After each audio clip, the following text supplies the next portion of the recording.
Hello and welcome to this morning's Paper Talk. I'm Casey, it's Tuesday, and as Peter Kay would say about the weather, it's that fine rain that wets you. It is mildly cold here, it is mildly wet, and I am going to go through today's news as fast as possible for everyone here at home. So sit down in your warm houses or your warm offices, get a drink, get a coffee, get a tea, whatever you want, and let's go through today's news. Now, obviously, we're just going to comment on last night's internationals. France played, Anthony Martial started, Netherlands played, Donny van der Beek started, didn't have his best game and got subbed off. I mean, like, how he's going to fit into that team is going to be different to how he fits into our team, so we've got to see, but I just thought I'd comment on that to begin with. But let's move on to the first transfer target, and that is Bale reporting that Manchester United are in talks for Alex Telles. Now, apparently Alex Telles' representatives have come over from Portugal to finalise a move to Manchester United. Now, left-back seems to be a position that we are focusing on this window. We've already heard the news about Or Reguilon, who I'll go on to a bit after this, but it seems that United want to upgrade that position. Brendan Williams, obviously, naturally over-footed for the left-back position. He might move back to right-back, then it might create competition for Luke Shaw. We don't know what the situation is there, but apparently Alex Telles is the man, one of the people we are looking at. 13 goals, 9 assists last season. He's a very attacking fullback. There's a goal going around on Twitter, you might see it, of him banging one in from about 25 yards. So he's really an attacking prospect on that left-hand side, which will allow us to see the best of Wan-Bissaka, because if Wan-Bissaka's then filling in defensively, and you have someone bombing up the left-hand side with maybe a Sancho in front of Wan-Bissaka, that allows two very elite attacking wings. My only thing with Alex Telles is it's the Portuguese league. I mean, we've obviously had Bruno Fernandes from the Portuguese league in recent times, which has kind of debunked the myth of Portuguese signings, are they that good in the Premier League? But he struggled when he was at Inter, quite like Fernandes struggles when he's at Udinese. So it'd be an interesting signing. The only thing I'd say about the signing is there have been tentative reports coming out last night and early this morning that Wolves may also be in for the player. Now, Wolves obviously have that link to Portugal, don't they? I read a stat yesterday that Wolves actually have more Portuguese players than 6 of the 17 teams that are in the Portuguese league. I actually read that stat. I was like, what? That is, like, when you say, like, there's a homegrown quota and you're like, they have more Portuguese players than a Portuguese team, that's mad. But obviously, Alex Telles is representative by Jorge Mendes. He plays for a Portuguese league team. So there's obviously that natural transition there that Wolves seem to get Portuguese players quite easily. And they're looking for a left wing back.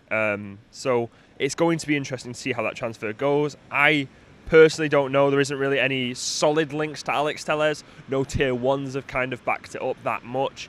So it's kind of looking like that might just be trying to drum up interest for his name. Now, moving on to Or Reguilon, who is the other left back that we're linked with.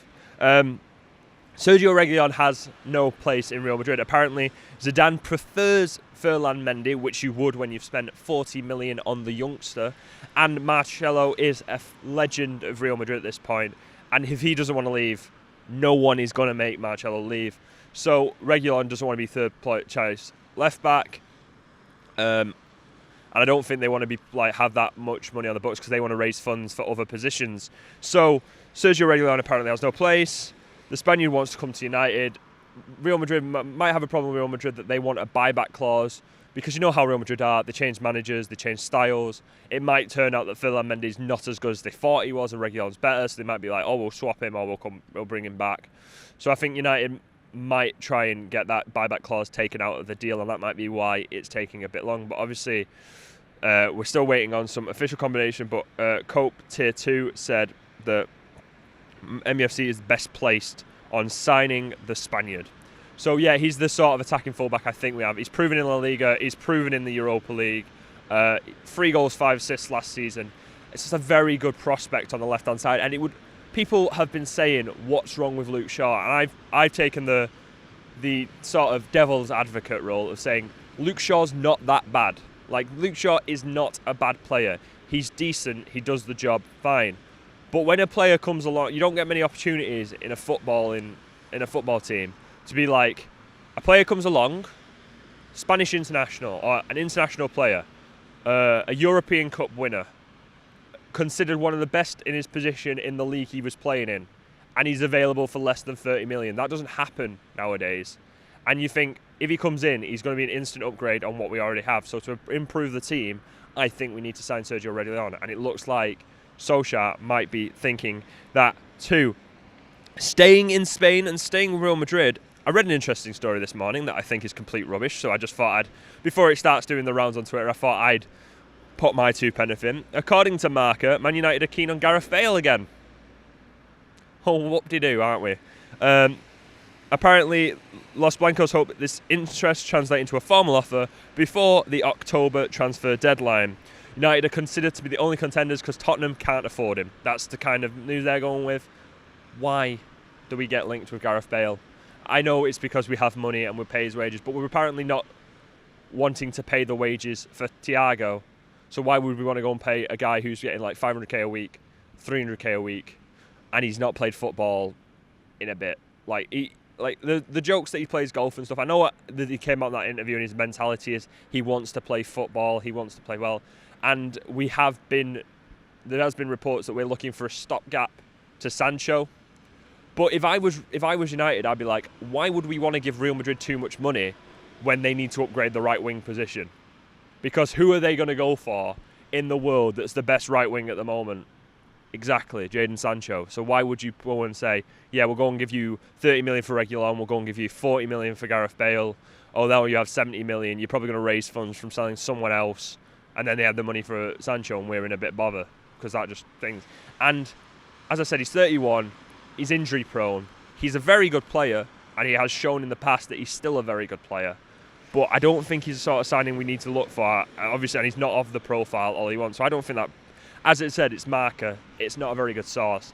But I don't think that is going to be a signing we go for.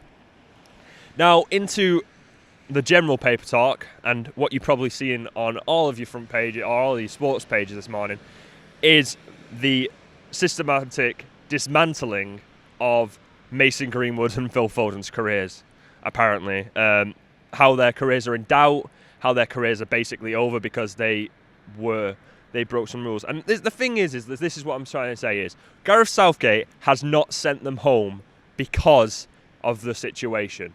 What they did was stupid. I don't agree with it, but what they did is stupid. Yeah, they broke lockdown rules and they smuggled some girls into the hotel, and that's the sort of situation we're going with. And they've been fined by the Icelandic police about £1,000 and that sort of thing. They're not getting sent home from that. England players in the past have done much worse on actual in actual competitions and tournaments than that. They're not getting sent home because of that. They're getting sent home because they broke COVID guidelines and therefore they can't play. They can't play anymore because they broke the guidelines, and that's why they're getting sent home. But the headlines that you can see, you've got Dumb and Dumber, you've got You Stupid Boys, you've got You Idiots. It's basically like the scapegoats of England just come back. I mean, like, the lads, come on, they make a mistake. Yes, we're in a crisis, and you've got to understand that they need to understand that they made a mistake. They shouldn't have done it. But at the same time, it's like Gareth Southgate, and what I don't think they're following is that Gareth Southgate said, whether people like it or not, I've got to try and support them, and I've got to try and not add to how difficult their situation is going to be. He knew exactly what was going to happen. And the fact is people are saying, oh, that we're supporting Southgate and how he's being harsh on him. They're not supporting Southgate in how he's trying to say he's going to be hard on him, so maybe tone it down a bit. But that is going to be the interesting thing, and apparently United are in discussions with the FA of how to proceed in terms of guidelines. So moving on, we've got onto the United Exodus, which is the clearing of everyone's favourite players, the dead wood as we call them. So we have Phil Jones, we have Chris Smalling, we have Marcus Rojo, and we have Andreas Pereira, all covered in one big ESPN article, who are talking about everything about the players, about the distant, who they're getting rid of, who they're not getting rid of, sort of thing. Apparently, Phil Jones has attracted interest from a number of Premier League clubs, but apparently no offers are forthcoming at the moment. Who has Phil Jones attracted interest from? Why? I mean, he's a Premier League winning centre-back, but I feel like the problem with Phil Jones I've always found is he plays very well for like 7 games, and then he does something horrendously wrong, and then he gets injured, and then everyone just remembers that he was just horrendous for that one game. But I feel like we always take the chance of maybe Phil Jones looks all right for 7 games, and then it's like, no, that's why we want to get rid of Phil Jones. But he's not the sort of centre-back you could see, because I think United would ask for about 15 million for him, and he's injury prone. He's kind of obviously prone to an error. I'd see him doing well at like a lower league team, like obviously like your Aston Villas, your Newcastles, but I don't see them signing him. So I'm interested to see whether that materialises into anything.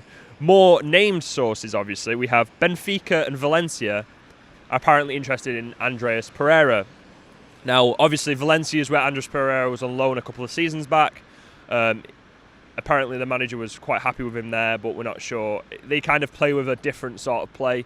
They don't play with an out-and-out winger. They play with... they obviously had Ferran Torres, but now they're playing with Carlos Soler out there when he was there. That's kind of like a wide playmaker sort of role, if you're going for your football manager language. He plays on the right, he kind of plays the ball in, that sort of thing. So I think Andreas Pereira was doing well in that role. So they might want to bring him back and him do a job. Benfica is, again, it's one of those named clubs. They seem to be buying quite a few players. I think they have Edison Cavani already. They have Jan Vertonghen. They're kind of improving their squad. I think that Benfica want to take their squad out of just being Portuguese League champions and doing well in the Portuguese League. They're obviously not doing as well as historically they've done in European competitions, and I think that is something they wanted to look at. So they're apparently looking at Andreas Pereira to do that, which may be an oxymoron for many people watching this video. In terms of the centre-backs, Marcus Rojo has apparently impressed Solskjaer by doing double training sessions, and another part of that is that Chris Smalling and Marcus Rojo have been told that they possibly might have a place in the 2020-2021 squad. I would be fine with this on a few conditions. 1, they are not starting in that squad. We sign another centre-back and they start over them, because they are both left-sided centre-backs, which is something we have in short supply. 2, Tuanzebe, if he still has his injury issue, this might be because of Tuanzebe's injury issues, but if you're going to do that, send him out on loan. If you're going to buy someone else, send him out on loan, because he needs first team experience, and send him out to a Prem team. You've got there'll be quite a few Prem teams who will be happy to take him on loan next season, and obviously that's going to be a stopgap for his development. Obviously, then we'll look to sell Chris Smalling and Marcus Rojo the next season and bring Tuanzebe in, and that's the sort of thing that we should be looking at. So I think that Tuanzebe needs to go out and further his development if we're going to do that. But I don't want to see them starting. I want to see him as backups. Marcus Rojo obviously showing that he's a good on the left-sided centre-back. So I think he'd be very good for the team. So in terms of that defensive thing, I think we need to upgrade the defence, but we can probably keep them as a squad player. So yeah, that's where we get to in upgrading the defence. And that is all the news we have time for. I've gone through quite a lot. We've probably gone on a bit longer than usual. But yeah, that's all the news we have for today. I actually have some news to talk about. We've got to might sign a left back. We might upgrade our defence, and I don't know. Mason Greenwood might get sanctioned by the FA and might get further sanctions by United, but we'll have to see. You'll probably find out about it on the next Paper Talk. So thank you for tuning in. I have been Casey. This has been Paper Talk. I'm going to get out of the rain. Thanks for watching. See you next time.